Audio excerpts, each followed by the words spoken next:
Grande alegria poder estar aqui mais uma vez com os irmãos. E pedir aos irmãos que abram as suas Bíblias no capítulo 7 da Epístola aos Romanos. Romanos 7, 21. Nós vamos ler até o 8, versículo 4. Romanos 7, 21 até 8, 4.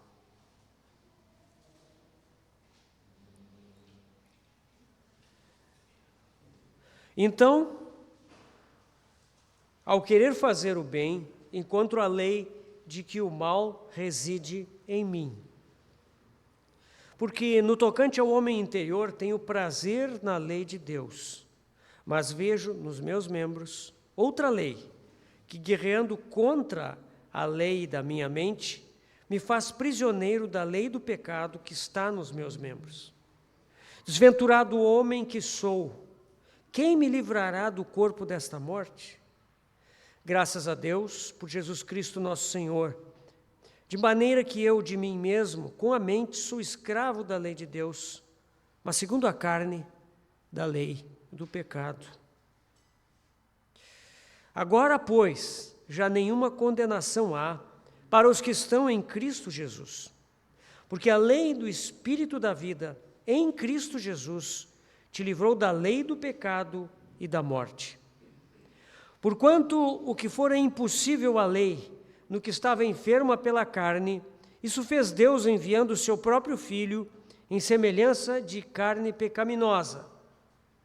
E com relação ao pecado, condenou Deus na carne o pecado, a fim de que o preceito da lei se cumprisse em nós, que não andamos segundo a carne, mas segundo o Espírito. Vamos ter mais uma palavra de oração, irmãos. Senhor, estamos aqui na Tua presença, diante da Tua palavra. Queremos ser instruídos por Ti, Senhor. Para isso, rogamos as Tuas misericórdias. Senhor, Tu conhece a nossa fragilidade. Nós somos vasos de barro e em nós mesmos nada há, Senhor, que possa Te agradar. Mas, Senhor, nós Te agradecemos porque Tu enviaste o Teu Espírito para fazer habitação em nós, para nos dar vida nova, Senhor. E desse modo, Senhor, nós podemos receber a Tua palavra, podemos entender a Tua palavra, podemos exercitar-nos na Tua palavra, para que ela seja viva e operante em nós. Por isso nós pedimos que essa noite Tu nos dês um ambiente de céu aberto, Senhor, para que possamos ouvir a Tua voz. Amém. Senhor, desperta o nosso corpo, a nossa alma e o nosso espírito, para que ouçamos a Tua voz, recebamos a Tua palavra e ela possa produzir em nós o fruto que Te agrada.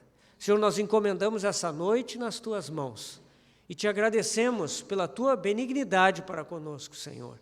Muito obrigado. Em Cristo Jesus nós oramos, ó Pai. Amém.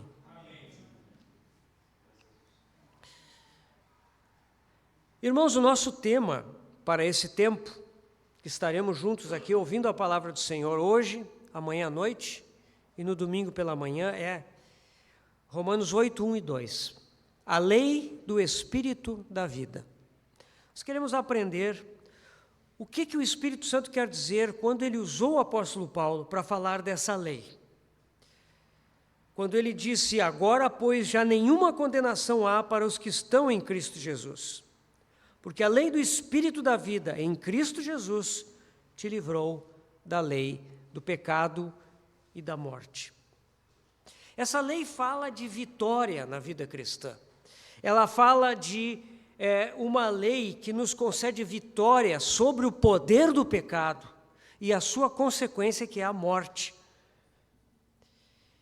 Ao final deste capítulo 8, nós vamos ver Paulo falando um versículo muito precioso em que nos diz que, por meio de Cristo, nós somos mais do que vencedores.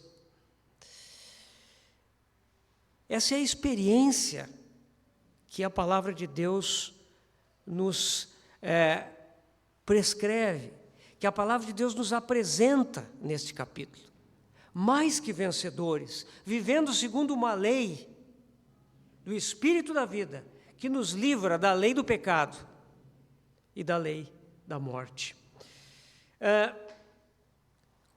Quando o Senhor Jesus pregou o Sermão do Monte, aquele primeiro grande sermão registrado no Evangelho de Mateus, ele diz, no capítulo 5, versículo 48 de Mateus, ele diz assim: portanto, sede vós perfeitos, como perfeito é o vosso Pai Celeste. Isso é o que o Senhor nos diz no Sermão do Monte. Ele nos diz que nós, como seus discípulos, devemos ser perfeitos. Perfeitos como o nosso Pai. O caráter de Deus, ele deve ser construído, manifestado, expressado em nós. Quando nós lemos o Sermão do Monte, quando nós vemos essas coisas às vezes nos assustam. O Senhor Jesus começou o Sermão do Monte falando das bem-aventuranças. Os irmãos lembram, nós não vamos tratar disso, né? E ali ele fala dos pobres de espírito, ele fala dos mansos, dos que choram, dos que têm fome e sede de justiça, dos pacificadores. São características que são absolutamente contrárias àquilo que o mundo diz, que devem ser as características das pessoas que são vencedoras nesse mundo, que se impõem, que têm sucesso. Aí, quando termina as bem-aventuranças, o Senhor diz que nós devemos ser sal da terra e luz do mundo. O sal, ele é o conservador. Na antiguidade, eles não tinham refrigeração, né? O sal era como se conservavam, principalmente as carnes, né? Por longo tempo, porque o sal conserva, o sal preserva da putrefação. E a vida de Deus manifestada nos seus filhos, no mundo ela atua como sal. Ela impede a putrefação. Ela impede aquela degradação que destrói o homem, a sociedade, a família. O cristão, ele deve ser sal. O sal é o que dá sabor também aos alimentos. Ele ressalta o sabor das coisas. O cristão, ele dá sal a essa vida neste mundo, sabor. Preserva e dá sabor. Luz do mundo. Nós devemos ser em nós mesmos, pela vida que há em nós, essa vida deve ser um luzeiro.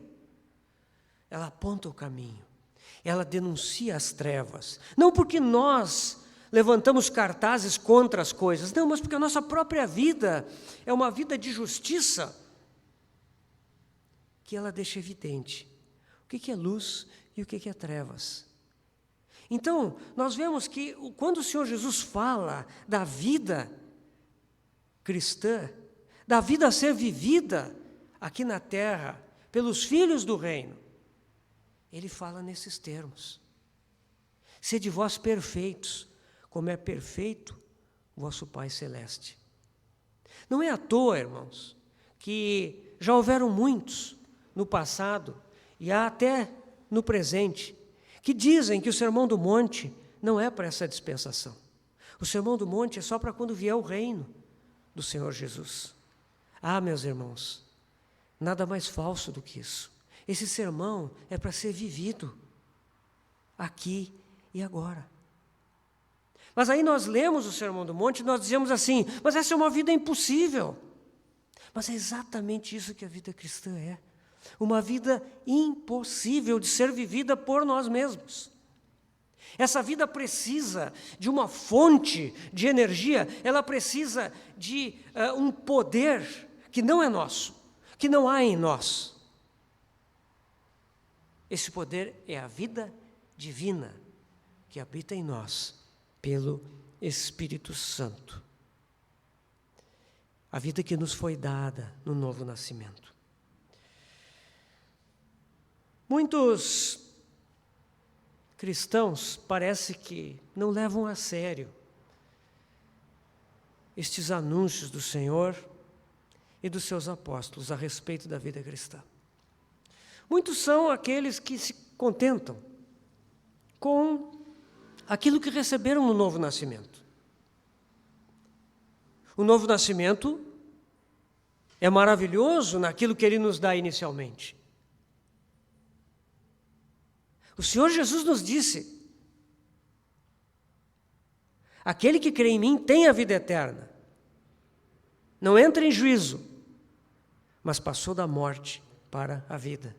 Isso é maravilhoso. Aquele que crê em mim tem a vida eterna. Nós não precisamos mais temer a morte. Temos a vida eterna. Não entramos mais em juízo.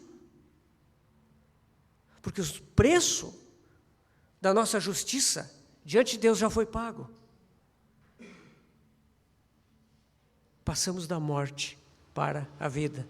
Isso é maravilhoso. Mas, meus irmãos, isso é apenas o começo. Agora, nós recebemos uma vida. Essa vida deve crescer em nós. Mas é muito trágico ver que dentre o cristianismo como um todo, há muitos que se contentam com essa porta de entrada. Eles entraram na vida eterna, mas eles ficaram logo depois da porta, sentados. Eles vão a reuniões, eles leem a Bíblia, eles têm alguma comunhão, mas eles seguem vivendo as suas vidas. E eles não avançam, eles não exploram a vida que receberam, eles não permitem que essa vida cresça, que essa vida vá tomando conta das diversas partes da sua vida, que essa vida vá preenchendo todos os recantos do seu ser e amadureça. Por causa disso, muitos cristãos ficam frustrados.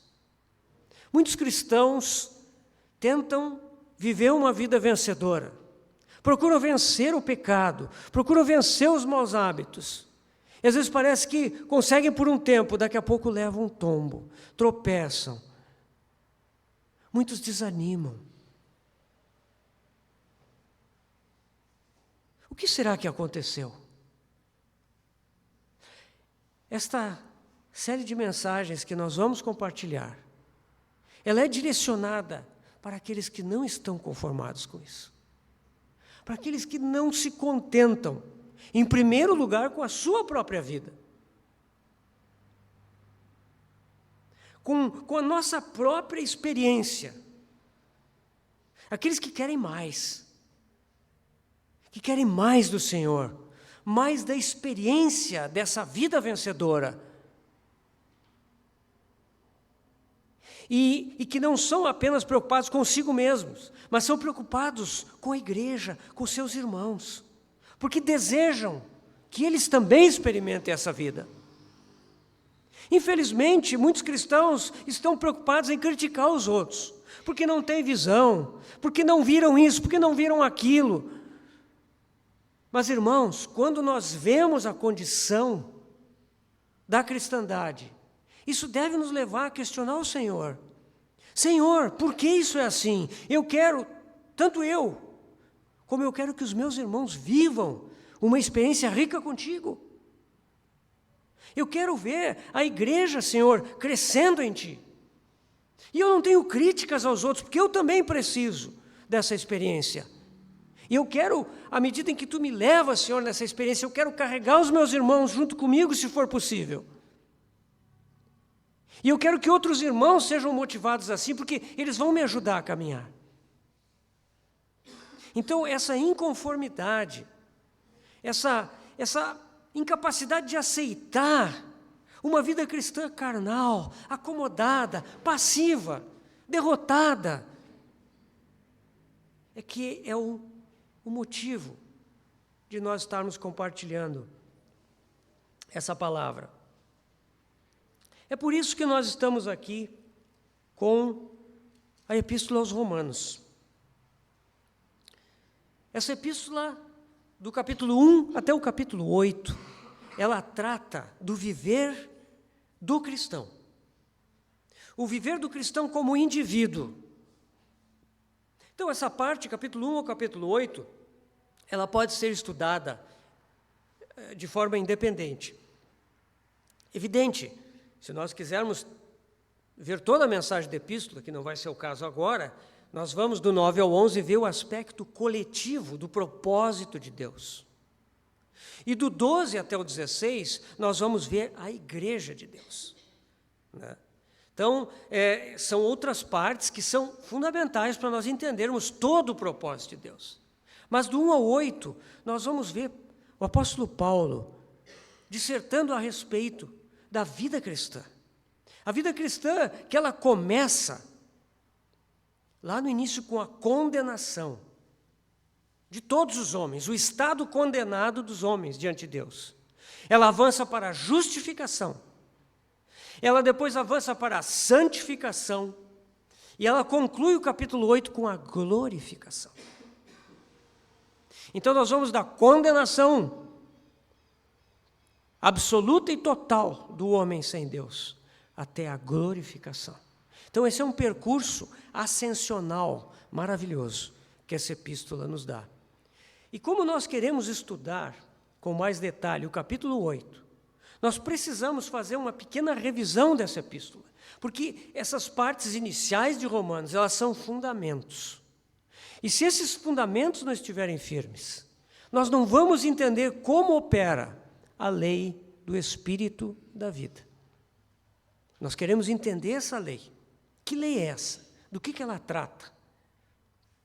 E para isso nós precisamos, então, desse fundamento, né? Romanos, a Epístola aos Romanos é um evangelho. Paulo já diz isso no primeiro versículo, né? Paulo, servo de Jesus Cristo, chamado para ser apóstolo, separado para o evangelho de Deus, né? Ele vai repetir no versículo 9, porque Deus a quem sirvo em meu espírito no evangelho do seu Filho, né? E depois, no versículo 15 do capítulo 1, ele vai dizer novamente: quanto a mim, estou pronto a anunciar o evangelho também a vós outros em Roma. E aí no 16, né, ele diz: pois não me envergonho do evangelho, porque é o poder de Deus para a salvação de todo aquele que crê, primeiro do judeu e também do grego. Então, Romanos é um evangelho, né? Às vezes nós pensamos que evangelho é a palavra de salvação inicial, é aquela palavra de evangelismo para aqueles que ainda não creem no Senhor. Mas evangelho é a boa nova de Deus em Cristo. E o evangelho inclui todo o propósito de Deus. Por isso Romanos é um evangelho. Alguns estudiosos de Romanos dizem que Romanos é o quinto evangelho, né?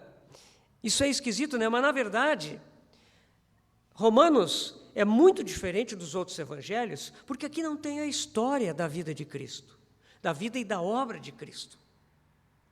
Mas essa epístola é a que de forma mais extensa e completa fala da realidade e dos efeitos da vida e obra de Cristo.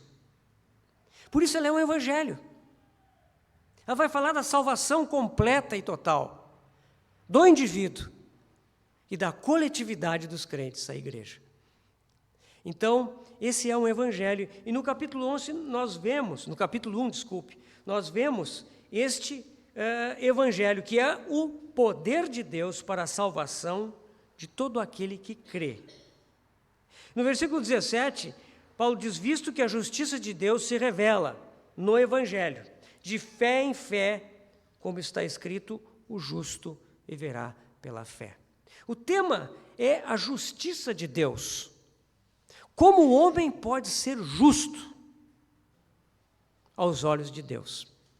Esse é o tema de Romanos. Os 3 primeiros capítulos, do capítulo 1, 18, até o capítulo 3, 20, eles tratam de um conhecimento inicial que todo homem precisa ter. Todos os homens, naturalmente, toda a espécie humana, todas as pessoas que já vieram à existência nesse mundo, estão debaixo da condenação de Deus. Todo homem, toda mulher, todo ser humano que nasce sobre essa terra, ele já nasce debaixo da condenação de Deus. A espécie humana está debaixo de condenação por causa do pecado do primeiro homem, da primeira mulher. E esse pecado passou a todos os homens, todas as mulheres. Então, Paulo vai nos dizer que existem 3 tipos de pessoas no mundo, diferentes. A primeira parte trata daqueles que são agressivamente ímpios. Pessoas que não creem em Deus e fazem questão de refutar qualquer ideia da revelação de Deus. Estes homens, eles deveriam, ao menos, reconhecer a revelação natural de Deus. Mas porque a rejeitaram, então, Deus entrega estes homens à imundícia, a paixões infames, a uma disposição mental reprovável. Então, nós temos essa classe. São pessoas que são abertamente contrárias a toda ideia de reconhecer a Deus. Nós não vamos desenvolver isso aqui porque não é o nosso propósito. Existe uma segunda categoria de pessoas, das quais Paulo fala no capítulo 2 de Romanos, até o versículo do 1 ao 16, que são aquelas pessoas no mundo que nós poderíamos chamar de os moralistas. Pessoas que buscam alguma forma de bom procedimento. Estas pessoas, essa segunda categoria de seres humanos, eles reprovam aqueles primeiros, aqueles que são agressivamente ímpios. Eles, de alguma forma, procuram não entrar, não praticar aquelas coisas que o primeiro grupo pratica, aquelas coisas mais absurdas, mais radicalmente contrárias ao espírito das Escrituras. Então, eles procuram ter um procedimento moral mais respeitável. Nós sabemos que nesse mundo há muitas pessoas que são muito respeitáveis, que são extremamente bondosas, pessoas que se dedicam a causas que causam admiração nos outros, mas elas não creem no Senhor.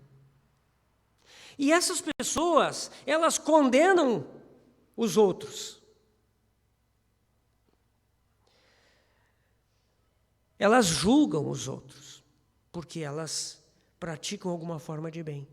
Mas aos olhos de Deus, pelo fato delas não crerem em Deus, elas acabam caindo na mesma categoria, porque a dureza de coração delas é revelada não no fato de que elas rejeitam agressivamente as coisas de Deus, mas que elas se consideram justas aos olhos de Deus por causa do que fazem.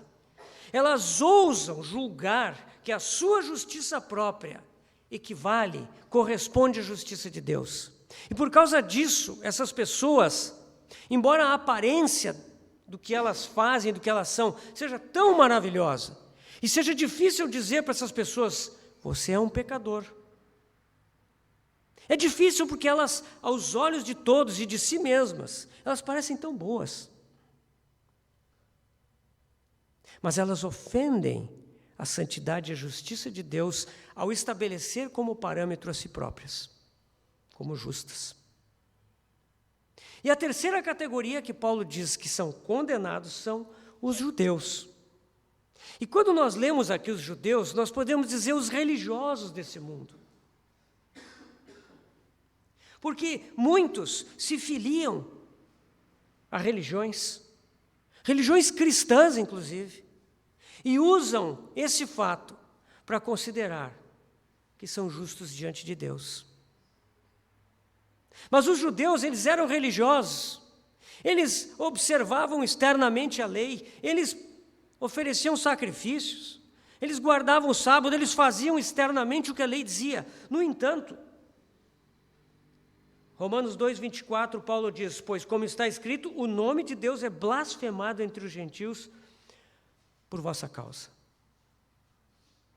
Porque eles cometiam adultério, roubavam os templos, né?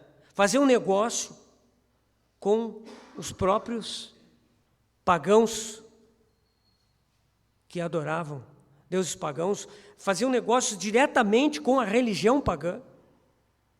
E eles desonravam a Deus por serem apenas religiosos e não serem transformados. Então, a sentença final, ao final deste trecho, no capítulo 3, versículo 9, que se conclui: temos nós qualquer vantagem? Não, de forma nenhuma, porque já temos demonstrado que todos, tanto judeus como gregos, estão debaixo do pecado.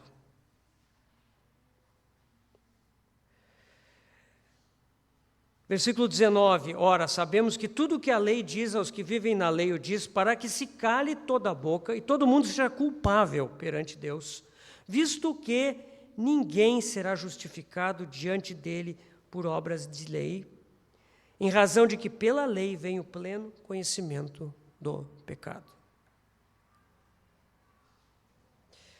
É útil ler o versículo 23 também. Todos pecaram e carecem da glória de Deus. Aqui nós vemos a definição de pecado. Quando Paulo diz, inspirado pelo Espírito Santo, todos pecaram e carecem da glória de Deus, o que isso quer dizer? Queridos irmãos, meditem bem nisso. O homem foi criado para a glória de Deus. O homem, ele foi projetado, planejado no coração de Deus para glorificá-lo. O homem foi criado para ser enchido com a vida de Deus e para que essa vida crescesse nele e a glória de Deus se manifestasse através da sua vida, de forma crescente ao longo da sua vida. Esse é o propósito de Deus para o homem. Mas veio o pecado. E por causa do pecado, o homem carece, o homem está apartado, está impedido de experimentar e manifestar a glória de Deus. Então, isso é muito importante para nós. Eu sei que, pelo menos quanto eu posso discernir, todos os irmãos aqui já creram no Senhor, já confessaram a sua condição de pecadores, se arrependeram dos seus pecados e receberam a Cristo no seu coração. Todos já passaram por essa fase aqui. Mas, irmãos, é muito importante nós lembrarmos quem o homem é por natureza. Por natureza, nós somos seres condenados, apartados de Deus. Se nós não enxergarmos isso na sua devida dimensão, nós não iremos apreciar a grandeza da obra de Deus por nós. Todos nós estávamos condenados, havia um escrito de dívida contra nós. Havia um relatório de pecados e transgressões, com páginas, páginas e páginas. Este enorme relatório, ele seria lido no dia do juízo, no grande trono branco. E nós, naquele momento, não teríamos nenhum argumento, porque tudo seria verdade. Nós estávamos condenados. Nós vivíamos na vaidade do nosso engano, debaixo da potestade das trevas.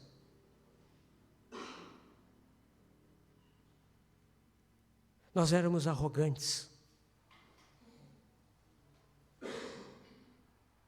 Mas um dia, o Senhor veio e nos cativou. por causa disso, o escrito de dívida, que era contra nós, ele foi removido, cancelado. Todos os nossos pecados foram perdoados. Meus irmãos, isso é justificação. Romanos 3, 21. Mas agora, sem lei. Na verdade, aqui não é sem lei, é agora a parte da lei. Se manifestou a justiça de Deus testemunhada pela lei e pelos profetas. Justiça de Deus mediante a fé em Jesus Cristo para todos e sobre todos os que creem.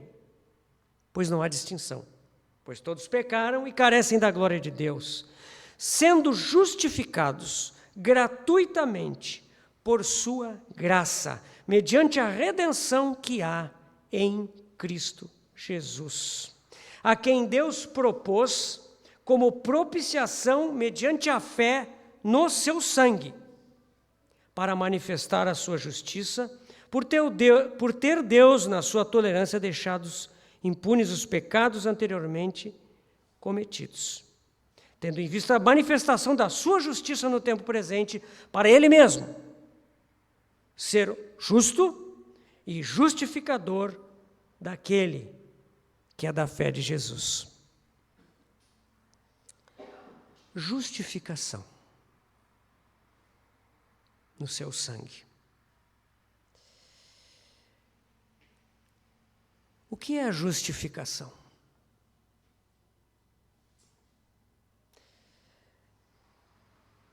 Como é que Deus nos justifica?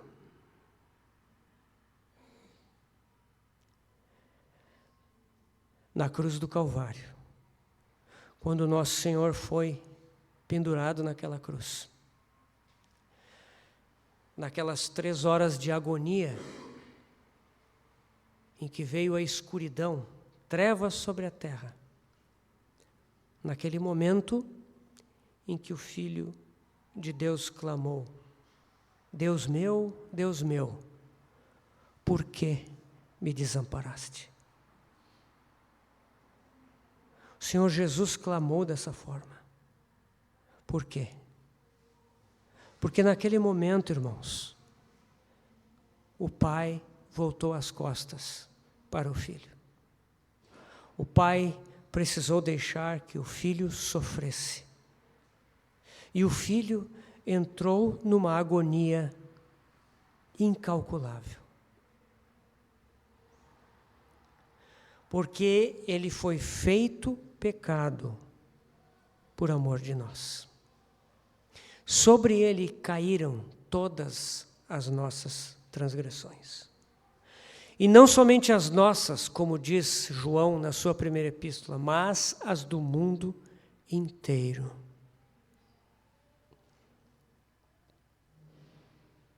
Tudo caiu sobre ele. Todo o nosso pecado foi lançado sobre ele. Pecados do passado, pecados do presente, pecados do futuro.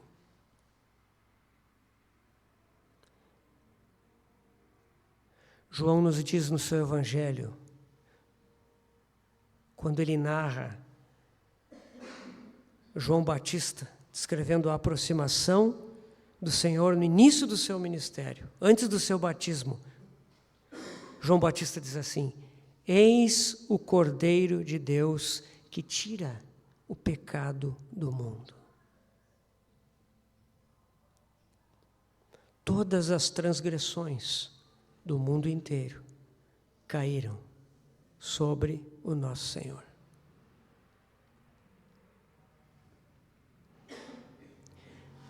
Meus irmãos, isso é justificação. Se você crê no Senhor Jesus, essa obra é sua. No momento que você crê no Senhor Jesus, no momento que você diz ao Senhor: sim, Senhor, eu creio, tu morreste por mim, essa obra se torna sua, meu irmão, minha irmã. Meu irmão, minha irmã, não há pecado ou culpa maior que o seu amor. Se alguém aqui tem alguma acusação por alguma coisa cometida no passado, meu irmão, minha irmã, não há motivo para você dar lugar ao inimigo na sua vida. O Senhor já pagou o preço. Você precisa crer e receber o que Ele já fez por você.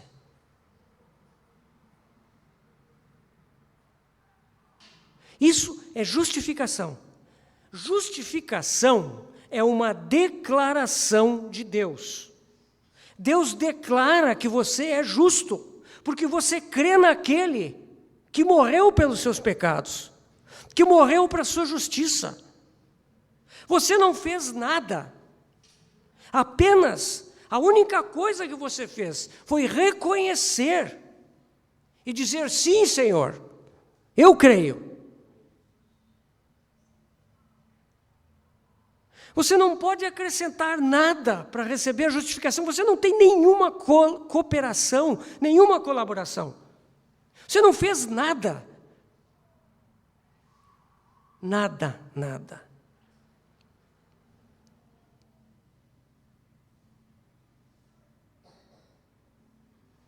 Abel ofereceu seus cordeiros, o sangue derramado, porque Abel discerniu que Deus enviaria o Redentor, e o seu sangue seria derramado.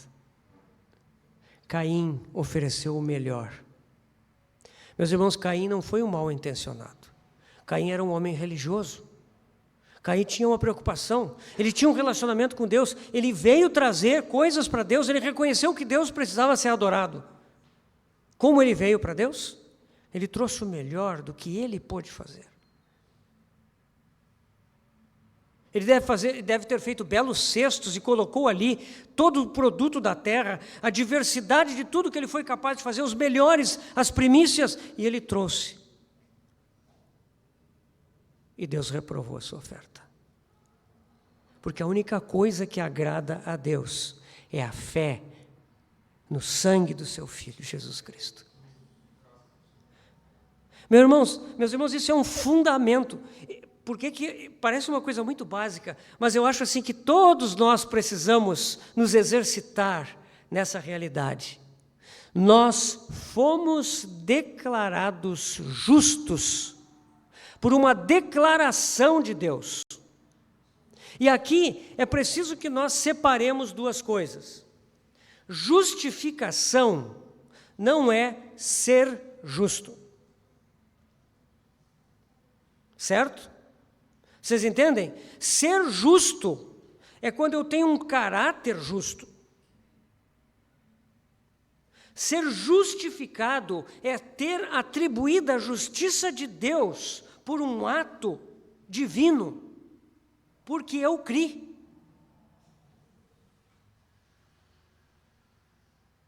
Você entende isso? Somos justificados mediante a fé. Sendo justificados gratuitamente por sua graça. Aqui tem duas vezes, gratuitamente e por graça. Vocês percebem o exagero? Paulo faz questão de dizer. Muitos são os cristãos que não conseguem aceitar isso. Eles dizem assim: não, isso é fácil demais, não pode ser. Não, isso... Eu tenho que fazer alguma coisa, eu tenho que ter uma contribuição, eu preciso trazer algo. Meus irmãos, minhas irmãs, nós não trazemos nada. Nós desistimos de nós mesmos. Nós reconhecemos que o que nós temos são trapos de imundícia e nós simplesmente desistimos da presença do Senhor e dizemos assim: Senhor, Tu fez tudo para mim, eu recebo. E aí nós somos justificados. É uma declaração de Deus.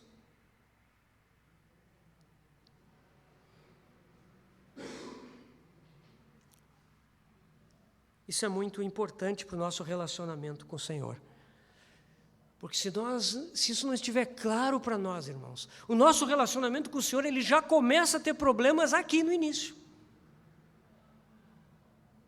Por um ato divino, estabelecido por Deus, no sacrifício do seu Filho Jesus Cristo, nós fomos justificados. Eu pequei. Perdi a minha justificação.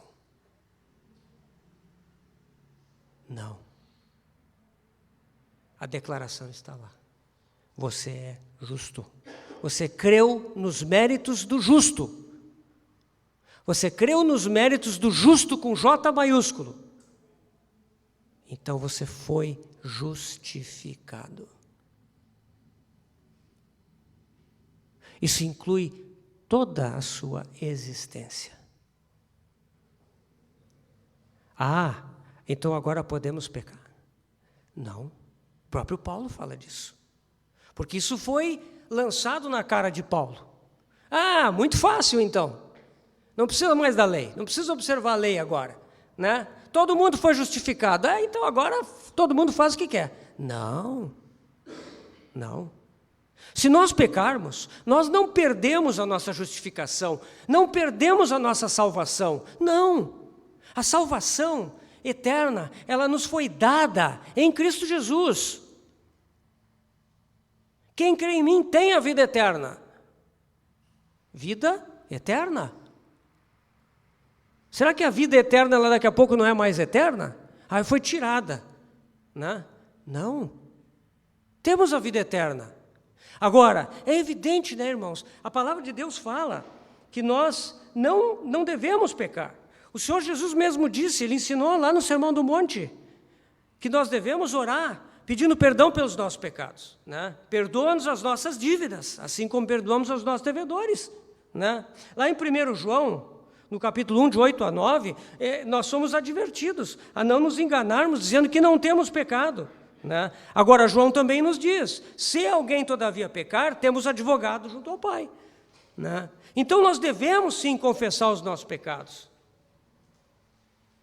Mas não porque nós vamos perder a justificação. É porque quando nós pecamos, após termos sido justificados, isso prejudica o nosso relacionamento com Deus. Isso prejudica a operação do Espírito Santo nas nossas vidas. Nós entristecemos o Espírito Santo. Nós perdemos o frescor, a nossa consciência, ela fica nos acusando. E nós somos chamados a resolver aquilo diante de Deus. Então não devemos pecar. Mas se pecarmos, confessemos. Essa é uma prática constante do cristão. Confessa o pecado. Infelizmente, irmãos, é prática corrente entre os cristãos que nós, depois que nos arrependemos na nossa conversão, não precisamos mais nos arrepender. Arrependimento é coisa para os incrédulos. Não. O arrependimento é uma disciplina que deve ocorrer constantemente na nossa vida. Se não há arrependimento, isso significa que não está havendo crescimento. Então, a confissão de pecados, ela nos devolve o frescor do nosso relacionamento com o Senhor, devolve paz à nossa consciência, que nós vamos ver depois é uma função do nosso espírito, né? E, com isso, nós podemos continuar caminhando. Mas isso não quer dizer que se nós pecamos, nós perdemos a nossa justificação, não. A justificação é essa declaração de Deus que deve alegrar o nosso coração sempre, a cada momento. Meus irmãos, quantas vezes nós somos acusados pelo inimigo? Quantas vezes o inimigo vem trazer coisas velhas? Ele vem trazer pecados do passado. Ele vem trazer situações. Às vezes ele até inventa mentiras. Porque ele é o acusador das nossas almas. Contra a acusação de Satanás, o que nós temos? Essa declaração de Deus. Fomos justificados em Cristo Jesus. E isso não muda. Nós podemos mudar, Deus não muda para conosco.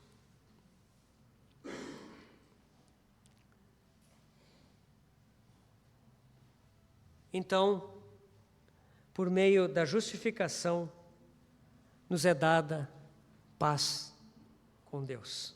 Nós já estamos no capítulo 5, né? Vamos passar ali pelo capítulo 4, que fala de Abraão, né? Que foi justificado pela fé. E ali Paulo deixa claro que a justificação pela fé não é uma doutrina só do Novo Testamento, não. Né? Lá em Abraão, nós já temos a justificação pela fé. Antes da circuncisão, antes da lei, Abraão foi justificado pela fé. E nós somos justificados também pela fé, nos méritos de outro. E assim começa a nossa caminhada com Deus. Então esse fundamento tem que estar bem firme para nós. Certo? No capítulo 5, nós vamos ver que a justificação, ela vai nos colocar numa situação em que vão haver certos desdobramentos. Ou seja, se você é justificado, meu irmão, minha irmã, você não escapa. Você vai entrar numa dinâmica. É que o Senhor deseja que os justificados progridam. Vão adiante. Não basta nós ficarmos da justificação, né? Descobrimos a maravilhosa justificação. Aí nós ficamos ali. No entanto, no capítulo 5, nós já vemos ali, justificados, pois, mediante a fé, esse é o versículo 1, temos paz com Deus por meio do nosso Senhor Jesus Cristo. Paz com Deus. Isso já é uma conquista. Antes havia conflito, antes havia temor, antes havia dúvida, mas agora tem paz. Por intermédio de quem obtivemos igualmente acesso pela fé a esta graça na qual estamos firmes. E gloriamo-nos na esperança da glória de Deus. Olha só a mudança. No capítulo 3, versículo 23, diz: pois todos pecaram e carecem da glória de Deus. Estão apartados da glória de Deus. Mas agora no 5, versículo 2, Paulo diz: e gloriamo-nos na esperança da glória de Deus. Na verdade, aqui não é duas vezes a palavra glória, nos alegramos, nos regozijamos na esperança da glória de Deus. Mas aqui nós vemos que a glória nos é devolvida. Agora surge uma esperança. A glória da qual nós estávamos apartados, por causa da justificação, ela foi devolvida como perspectiva, por enquanto. Tá? A esperança da glória de Deus. Nós temos paz com Deus. E agora temos um foco, uma perspectiva, a glória de Deus em nós. E aí no versículo 5, nós vamos vendo mais coisas. Ora, a esperança não confunde, porque o amor de Deus é derramado em nossos corações pelo Espírito Santo que nos foi outorgado. Outorgado, talvez uma palavra difícil, né? Nos foi dado. O Espírito Santo nos foi dado. Aqui nós vemos outro elemento. A justificação, ela vem junto com a regeneração, junto com o novo nascimento. Isso significa que o Espírito Santo nos foi dado. Ele veio fazer habitação no nosso espírito. Então a justificação, ela começa a se revelar como uma coisa maior. Agora temos paz com Deus. O que isso significa? Agora nós temos esperança na glória de Deus em nós. Agora, nós descobrimos que o amor de Deus fez com que o Espírito Santo fosse derramado nos nossos corações, e Ele está lá, Ele habita em nós, com um propósito. E se nós seguirmos adiante no capítulo 5, nós vamos ver, versículo 10, porque se nós, quando inimigos, fomos reconciliados com Deus mediante a morte do seu Filho, muito mais estando já reconciliados, seremos salvos pela sua vida. Reconciliação. 5:1 fala em paz. 5:10 fala em reconciliação. Paz significa assim, eu antes tinha um inimigo. Deus era meu inimigo, porque eu estava contra Deus. Eu estava em pecado. Eu estava em incredulidade. Eu estava em inimizade. A paz foi estabelecida pela justificação. Significa que o conflito acabou. Mas agora no versículo 10 tem algo mais do que apenas uma paz. É uma amizade que foi estabelecida. Nós fomos reconciliados, nos tornamos amigos de Deus, podemos nos achegar por causa da justificação.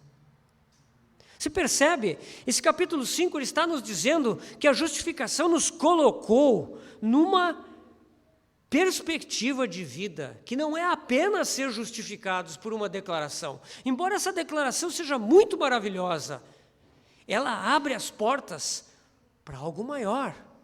Paz com Deus, reconciliação, relacionamento, habitação do Espírito Santo, glória de Deus em nós como perspectiva. Isso tudo é maravilhoso. O resto do capítulo 5 vai nos falar do paralelo entre Adão e Cristo. E ele vai nos falar dos dois grandes cabeças da espécie humana. E você está sempre debaixo de um cabeça ou do outro. Ou você tem Adão como seu cabeça, e você deriva de Adão toda a energia, o poder para você viver, ou você está debaixo de Cristo como cabeça, e você extrai dele, deriva dele, todo o poder e graça para você viver. E ali então nós descobrimos nessa segunda parte do versículo 12 ao 21 do capítulo 5 de Romanos, o que nós temos em cada um destes cabeças, né? E o versículo 18 nos traz uma verdade importante. Pois assim como por uma só ofensa veio o juízo sobre todos os homens para condenação, assim também por um só ato de justiça veio a graça sobre todos os homens para a justificação que dá vida. Vocês percebem como o argumento de Paulo vai avançando? Aqui nós vemos que a justificação ela dá vida. Essa vida aqui é a palavra grega zoe, que significa a vida no plano mais alto. Aqui em Romanos é muito claro, Paulo está usando essa expressão para falar de vida eterna. Essa palavra já apareceu lá no versículo 11, né? Versículo 10, quando diz sermos salvos pela sua vida. Né? Lá no versículo 10 diz seremos salvos pela sua vida. Aí alguém poderia dizer, não, peraí um pouquinho, Paulo, deixa eu... Aqui, como é que está dizendo seremos salvos? A justificação está lá no capítulo 3. Como é que eu vou ser salvo ainda? Isso aqui são os tempos da salvação. Nós, de fato, já fomos salvos, já temos a vida eterna, mas, por causa dessa vida eterna, nós seremos totalmente salvos, como diz lá em Hebreus, no capítulo 7, que Ele é capaz, o nosso sumo sacerdote Cristo é capaz de nos salvar totalmente. Ou seja, nós recebemos a salvação, sim, mas nós seremos não somente salvos pela vida que habita no nosso espírito, mas a nossa alma será salva. E por fim o nosso corpo, na glorificação. Então por isso que aqui no versículo 18 nós vemos que a justificação ela dá vida. Nós somos justificados e recebemos vida, a vida do Espírito. E 5,17, antes desse versículo, nos diz assim: se pela ofensa de um e por meio de um só reinou a morte, muito mais os que recebem a abundância da graça e o dom da justiça reinarão em vida por meio de um só, a saber, Jesus Cristo. Irmãos, a justificação, ela está nos conduzindo a uma experiência de vida. Vocês percebem isso? Nós fomos colocados num novo ambiente. A justificação, que foi esse ato, essa declaração de Deus, que nos declara justificados, ela já nos coloca num novo ambiente, onde nós vamos experimentar essa vida que vai nos tornar não apenas justificados, mas justos. Isso se chama santificação.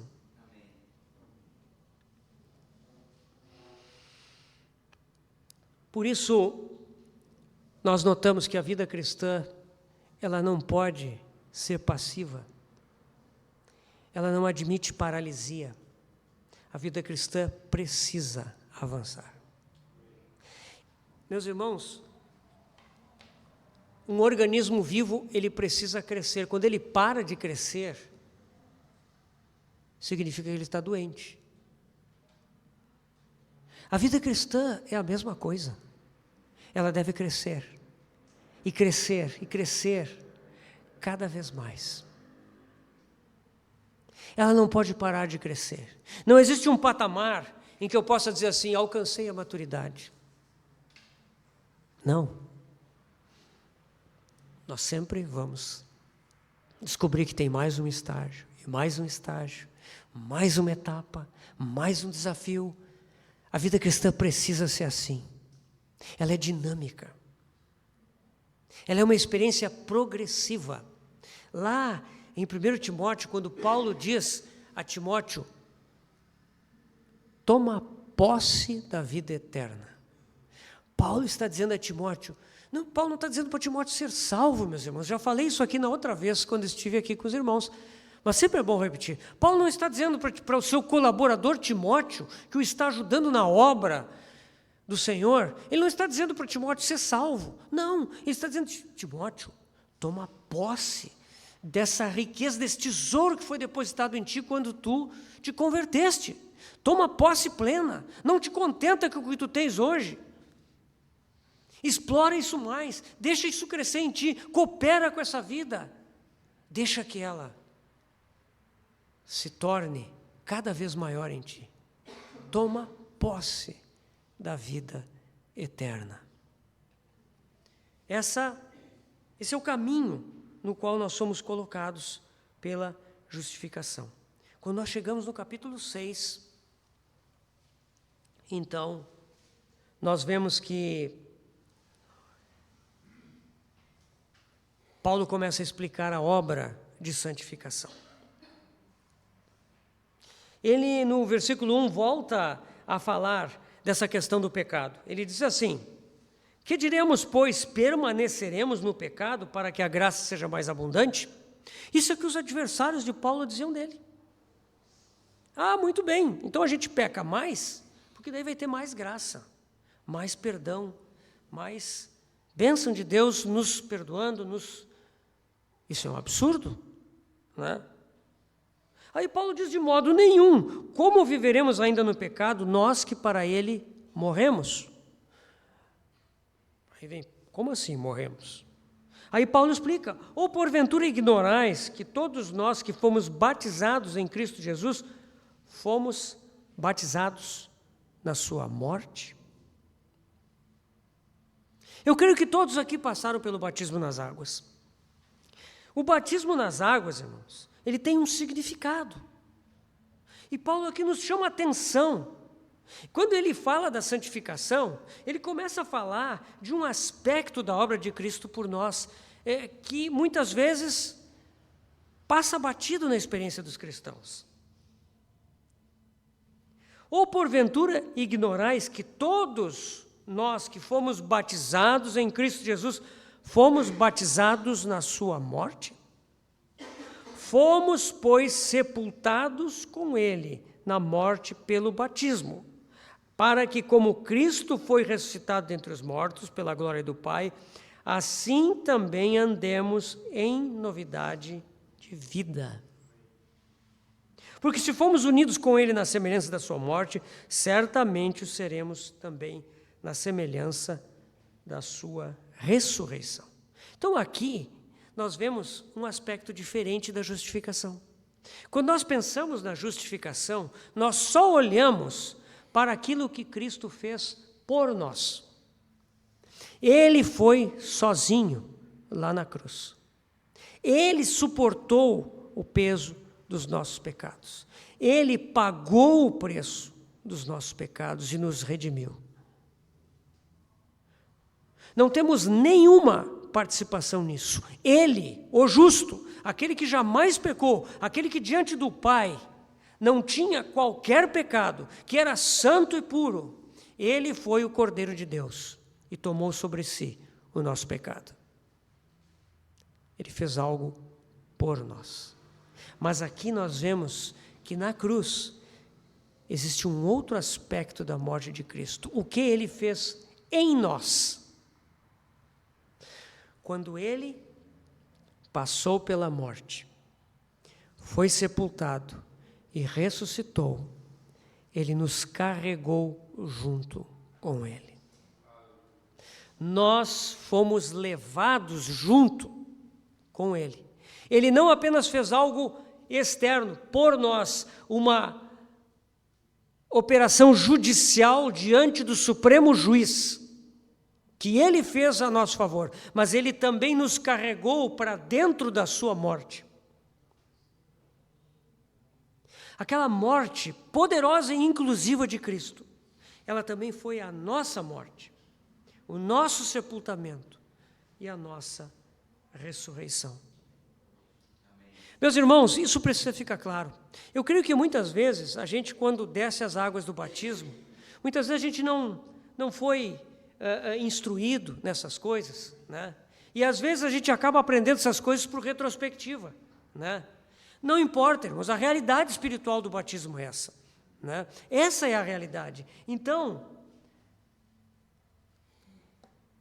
quando é que alguém é sepultado? Será que se sepulta alguém que ainda tem batimentos cardíacos? Alguém que ainda tem movimentos? Não. Um sepultamento só ocorre nos nossos dias, por exemplo, quando um médico fornece um atestado de óbito comprovando que não há mais vida biológica naquele corpo. Quando nós descemos as águas, o que há da nossa parte é um reconhecimento de que nós morremos. Se isso não ficou claro para nós, irmãos, quando nós fomos batizados, nós devemos refletir sobre isso hoje, agora. Isso é uma declaração da nossa completa falência em nós mesmos, do nosso completo fracasso em nós mesmos, de que em nós não habita bem nenhum. Por causa disso nós aceitamos a morte. Por causa disso nós vamos ao batismo. Ninguém morre no batismo. Quem vai ao batismo já morreu. Por isso é um absurdo quando se encontra aí certos ramos do cristianismo onde se diz que as pessoas morrem no batismo, né? Não.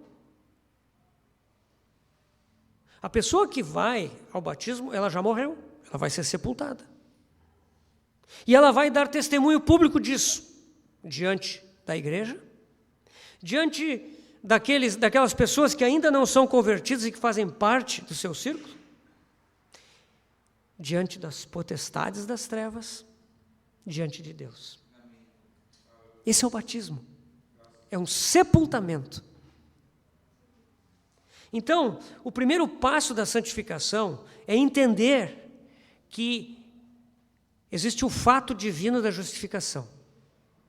Meus irmãos, minhas irmãs, é preciso que creiamos nisso. A justificação é um fato divino. Deus nos declarou justificados pela fé em Cristo.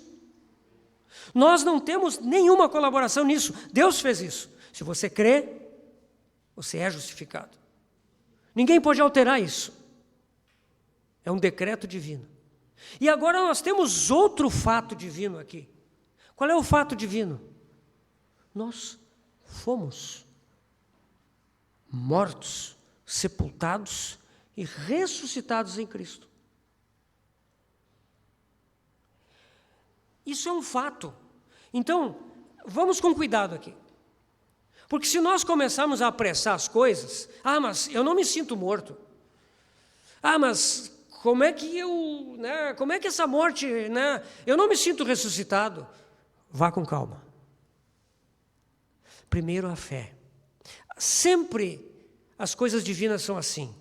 Os fatos estabelecidos por Deus na sua palavra.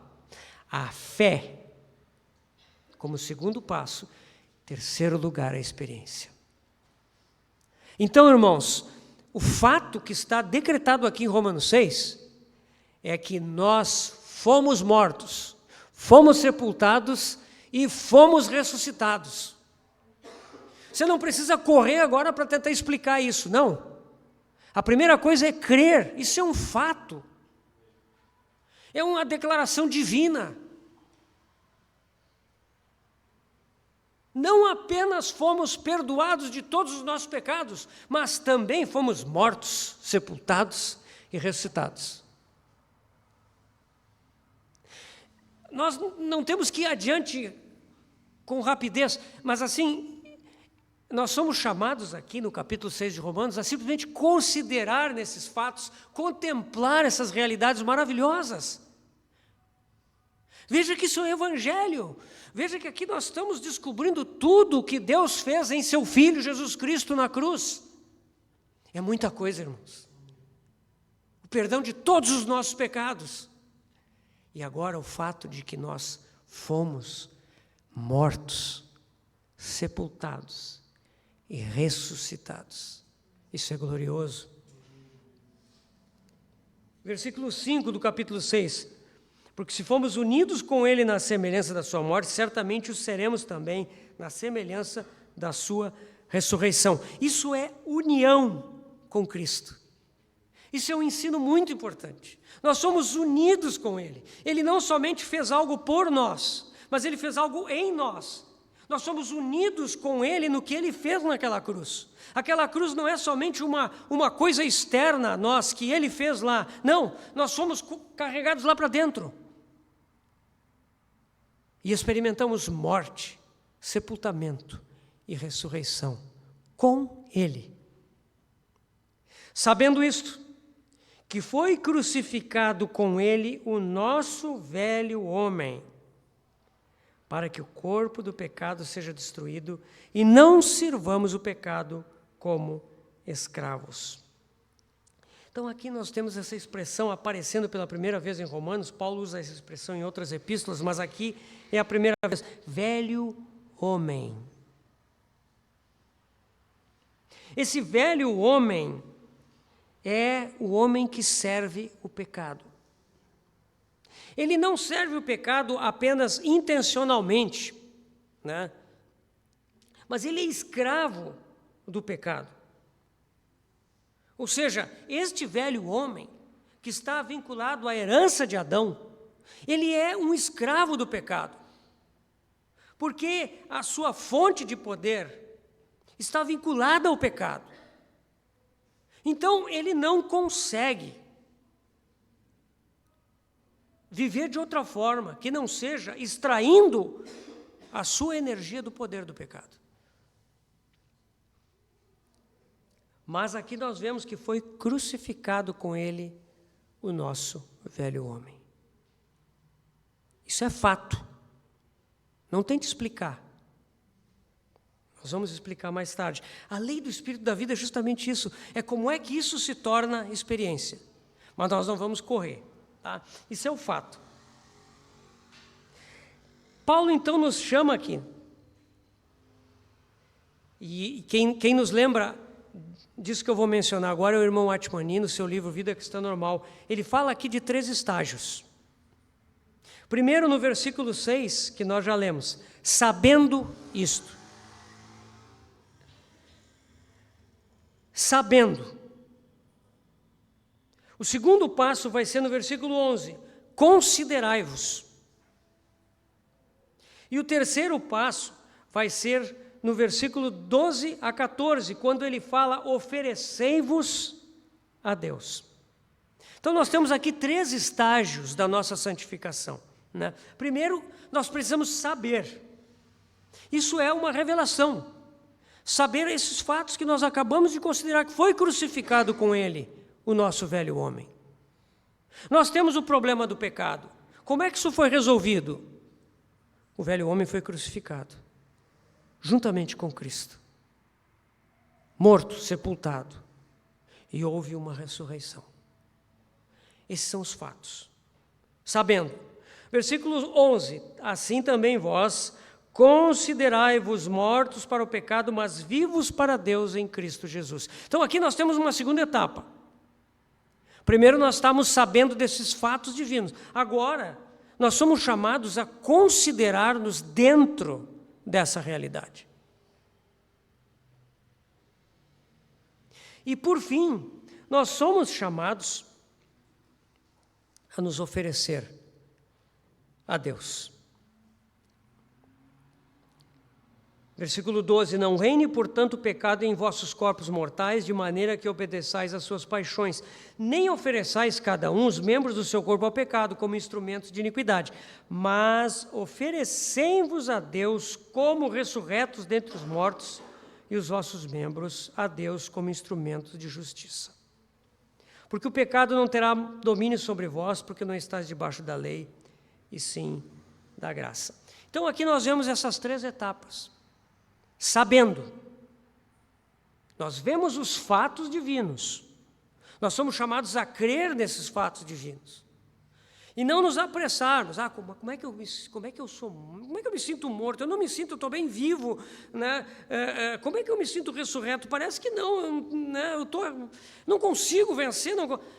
Vá com calma. Primeiro são fatos. Sabendo esses fatos, considere-se dentro desses fatos. Isso deve acontecer com você, com cada um de nós aqui, comigo, com cada um de vocês. Terceiro, quando nós nos consideramos dentro disso, a nossa reação é que nós oferecemos os nossos membros, nossa língua, nossa mente, nossos olhos, nossos braços, nossas pernas, nós oferecemos o nosso corpo como instrumentos de justiça e não da iniquidade. Esse é o capítulo 6. Quando nós chegamos ao 7, eu estou acelerando aqui para chegarmos no 8, né? Que é onde nós vamos parar. Quando nós chegamos no 7, principalmente a partir do versículo 7, nós vemos a grande crise da santificação, né? E Paulo ali trata de um problema no progresso da santificação. Essa parte é autobiográfica. Paulo está falando da sua experiência, né? Paulo sabe, quando Paulo saiu de Tarso, jovenzinho, e foi para Jerusalém para aprender aos pés de Gamaliel, provavelmente por volta dos 12 anos, quando ele deve ter ido a Jerusalém para o seu bar mitzvah, ele já deve ter ficado por lá na escola rabínica e aprendeu, né? Paulo tinha uma experiência com os melhores mestres, né? E ele certamente conhecia a lei de Deus. Ele diz, né, nas suas cartas, que ele era irrepreensível em relação à lei, irrepreensível em relação àquela observação externa da lei de Deus, irrepreensível diante dos judeus, na justiça que há na lei. No entanto, quando Paulo passou pela experiência da sua conversão, ele certamente viu que a lei era muito mais do que aquilo que os judeus pensavam. Paulo certamente conheceu muito cedo o Sermão do Monte. Estamos voltando de novo para o Sermão do Monte. Paulo conhecia muito bem o que Jesus havia dito sobre a lei. Jesus usou alguns exemplos, né? Vocês lembram? Jesus falou sobre matar, não matarás. Mandamento básico. O que os judeus pensavam? Enquanto eu não matar ninguém, está tudo ok, eu estou cumprindo a lei. O que o Senhor Jesus disse no Sermão do Monte? Diz que se nós ofendermos com palavras, se nós agredirmos com palavras, nós estamos matando. Vocês percebem isso, irmãos? Assassinato não é só o ato de pegar uma arma e tirar a vida de alguém. Assassinato é muito mais profundo que isso. É nós lançarmos o nosso velho homem sobre os outros. É nós lançarmos a nossa carne sobre os outros. Isso é assassinato aos olhos da lei. Jesus, no Sermão do Monte, está interpretando a lei, o sentido da lei. O Senhor Jesus falou sobre adultério. Para o judeu, o que é adultério? É ter uma relação sexual ilícita, fora do casamento. O que o Senhor Jesus disse? Quem olhar para uma mulher com intenção impura, no coração já adulterou com ela. Vocês percebem a profundidade da lei? A lei é muito profunda. A lei vai até a raiz do pecado. A lei não é só essa coisa externa, superficial, que o judaísmo observava. Quando Paulo se converteu, o Espírito Santo trouxe de forma aguda para ele a percepção do que é a lei. E foi aí que ele foi pego. Porque ele tentou viver a vida cristã. Ele tentou viver o que ele diz em Romanos 6. Sim, eu já fui justificado. Sim, eu já fui morto, sepultado, ressuscitado. Mas ele não conseguia. A mente dele tinha um desejo. Ele se agradava da lei. Ele sabia que a lei era espiritual. Era santa, justa e boa. Ele jamais cogitou abdicar da lei. Até mesmo porque o Senhor Jesus falou no Sermão do Monte que ele não veio revogar a lei. Ele veio para cumprir. Paulo entrou em conflito porque ele não conseguia. Ele fazia o que ele não queria. E ele descobre que porque eu sei que em mim, isto é, na minha carne, não habita bem nenhum, pois o querer o bem está em mim, não porém o efetuá-lo. Antes disso, no 14 do capítulo 7, ele disse, porque bem sabemos que a lei é espiritual, eu todavia sou carnal, vendido à escravidão do pecado. Então, ao querer fazer o bem, encontro a lei de que o mal reside em mim. E é aí que nós chegamos no nosso tema. Paulo diz, desventurado homem que sou, quem me livrará do corpo dessa morte? E então, nós chegamos no capítulo 8. Agora, pois, já nenhuma condenação há para os que estão em Cristo Jesus. Porque a lei do Espírito da vida em Cristo Jesus te livrou da lei do pecado e da morte. Meus irmãos, quando nós nos convertemos, nós descobrimos, não no início talvez, mas logo que a nossa caminhada avança, nós descobrimos que o novo homem, pelo Espírito Santo, com a vida de Cristo, habita em nós. Mas este novo homem, ele não expulsou de nós o velho homem. Vocês entendem isso, irmãos? Ainda há em nós um velho homem. Ainda há em nós uma natureza carnal. Isso não foi erradicado. E o capítulo 7 de Romanos, ele se compara ao capítulo 5 de Gálatas, versículos 16 e 17, quando Paulo nos diz assim, digo, porém, andai no Espírito, e jamais satisfareis a concupiscência da carne, ou a cobiça da carne. Porque a carne milita, ou cobiça, contra o Espírito, e o Espírito contra a carne, porque são opostos entre si, para que não façais o que porventura seja do vosso querer. A tradução Darby diz assim, para que não façais as coisas que desejais. Mas se sois guiados pelo Espírito, não estáis sob a lei. Então, o que nós vemos aqui? A vida do cristão, ela se caracteriza por um combate interior. A carne milita contra o espírito contra a carne, porque são opostos entre si. Paulo está dizendo isso para crentes. Paulo não está dizendo isso para incrédulos. Então isso é uma realidade da vida do cristão. Existe esse combate. Para que haja vitória, é necessário andar no Espírito. Então, irmãos, nós sabemos muito bem que nós temos um inimigo do lado de fora. Satanás, o adversário. Nós sabemos muito bem que há um combate espiritual. Quando nós andamos por aí, não é somente as coisas externas que nós enfrentamos. Há um adversário espiritual. Mas parece que às vezes nós esquecemos que dentro de nós há um inimigo. Às vezes nós esquecemos que nós não podemos confiar em nós mesmos. Nós precisamos desconfiar das coisas, testar a origem das coisas. Nós somos muito mais perigosos do que nós pensamos. Você já meditou nisso? Habita em nós a vida de Cristo. Isso é glória. Isso é glória. Mas habita em nós também aquela vida velha. Se nós formos descuidados, essa vida vai se manifestar. A carne é algo real.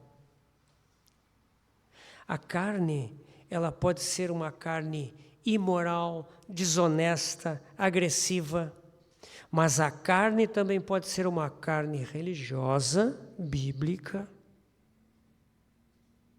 participante de atividades cristãs, moralmente boa. Meus irmãos, a carne, ela vai fazer tudo o que estiver ao seu alcance para sobreviver em nós. Se ela tiver que se vestir de crente, ela vai se vestir.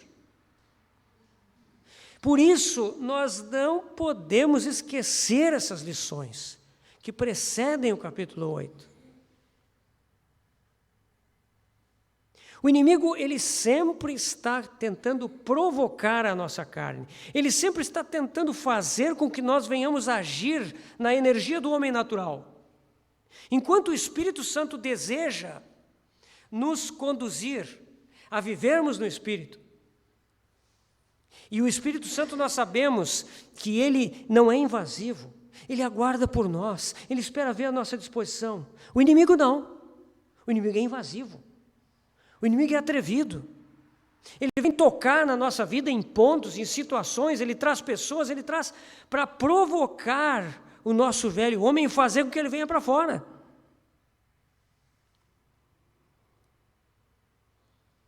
Então esse é o capítulo 7 de Romanos, que fala dessa descoberta. E esse é outro ponto que nós cristãos precisamos sempre ter claro para nós. Em nós não habita bem nenhum. O velho homem está lá. E ele pode se manifestar. Aí você vai dizer assim, não, para um pouquinho, mas o capítulo 6 diz assim, foi crucificado com ele o nosso velho homem, que história é essa? E é isso que nós vamos ver agora mais adiante. Que existem fatos divinos, que coisas que Deus já fez em Cristo. Mas esses fatos divinos, no que se refere à nossa santificação, eles precisam ser experimentados. Eles precisam do nosso posicionamento para se tornarem reais na nossa vida. Novamente, não é que nós fazemos, é que nós cremos. Nós cremos nos fatos divinos e nós os trazemos para a realidade. Então, sim, o velho homem foi crucificado, mas nós vamos ver como é que dia a dia esse velho homem é mantido no lugar de morte, é mantido sob a sentença de morte. O nosso viver cristão, ele será assim, morte e ressurreição. Então, quando nós chegamos nesse capítulo 8, nós vemos então o triunfo da santificação. E o versículo 4 nos diz: a fim de que o preceito da lei se cumprisse em nós, que não andamos segundo a carne, mas segundo o Espírito. Vocês percebem, irmãos? Como é que o preceito da lei se cumpre em nós? Não aquela lei externa, não aquela lei superficial, mas a lei é aquela que vai até a raiz do nosso ser. Como é que isso se cumpre em nós? Andando. Não segundo a carne, mas segundo o Espírito. Então, é isso que nós vamos ver nas próximas 3 sessões. Como é que que é essa lei do Espírito da vida? Que nos livra da lei do pecado e da morte. Como é que essa lei opera? O capítulo 8 de Romanos vai falar sobre isso. Mas aquelas outras indicações de leitura que eu dei para os irmãos também ajudam a entender isso. João 14, 15, 16, né? Aquele trecho de Efésios 4, aquele trecho de Colossenses 3. Né? Tudo isso fala, né, de como é que essa lei opera em nós. Vocês vão entender, essa lei, por exemplo, nós temos a lei da gravidade. Né? A lei da gravidade é uma lei que fala que o centro magnético da Terra ele atrai todas as coisas por causa da massa da Terra. O centro magnético da Terra atrai todas as coisas que estão perto ou na superfície da Terra para o solo. Né? Então, é por isso que a gente quebra as coisas, né? Que a gente cai no chão, tropeça, por causa da lei da gravidade. Como a lei da gravidade pode ser vencida? Quando nós viajamos de avião, um avião desses médio, um Boeing 737, ele pesa aproximadamente 100 toneladas quando ele vai levantar voo.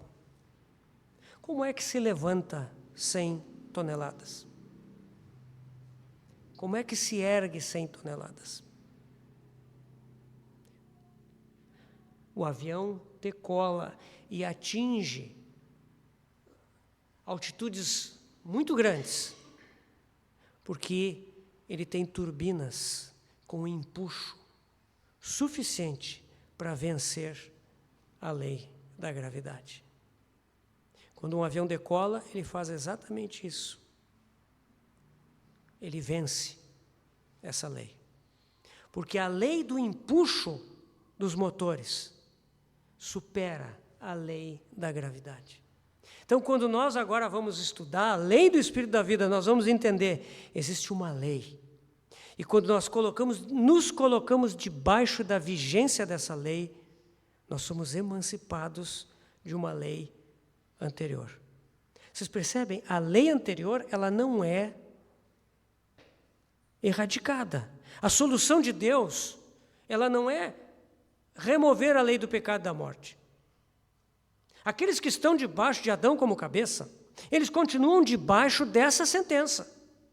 Mas, quando nós nos colocamos em Cristo, nós nos colocamos debaixo de uma nova lei. E essa lei é maior. A lei anterior não é revogada. A nossa velha natureza não é extirpada. Irmãos, o dia que nós somos glorificados, sim, essa velha natureza vai acabar. Mas, aqui, ela não acaba. Mas Deus nos deu essa lei. Superior à lei do pecado e da morte. Se vivermos debaixo do governo dessa lei, nós seremos livrados da lei do pecado e da morte. Então, nós começamos aqui com esses fundamentos muito importantes, porque com esses fundamentos, então, nós podemos entender o que é a lei do Espírito da vida. Amanhã nós vamos ver mais sobre isso, E eu gostaria de fazer um pedido a todos os que puderem, tá? Se você puder, nós vamos nos encontrar aqui às 7, né? 19 horas. Se você puder, tire um tempinho e leia o livro de Esther. 10 capítulos, não é um livro muito longo. Todos que puderem, leiam o livro de Esther, porque nós vamos amanhã, na segunda sessão, trazer essa ilustração do livro de Esther. E o livro de Esther é uma figura muito bonita do Antigo Testamento que fala sobre a lei do Espírito da vida. Fala sobre o homem, sobre como é o homem, como o homem funciona, ou na carne, ou no Espírito. Então, se você puder, leia o livro de Esther. E amanhã nós vamos tratar disso também. Vamos orar então, irmãos. Senhor, nós te agradecemos porque tu deixaste para nós a tua palavra tão preciosa, tão perfeita. Obrigado por essa epístola, obrigado por essas verdades tão profundas. Senhor, nós sabemos que com a nossa mente nós não entenderemos esse livro, mas nós te agradecemos porque contamos com o teu Espírito Santo. E ele é aquele que é capaz de soprar sobre essa Escritura e fazê-la compreensível para nós. E não apenas compreensível, mas fazer com que ela seja experimentável. Possamos ter, Senhor, a experiência, entrar na experiência das coisas que a Tua palavra diz. Senhor, nós não podemos nos conformar com as coisas tão maravilhosas que a Tua palavra diz e que elas permaneçam apenas como doutrinas, como ensinos tão sublimes, mas tão inacessíveis. Senhor, livra-nos disso, Senhor. Nós sabemos que Tu queres ter uma noiva preciosa, pura e sem defeito, santa.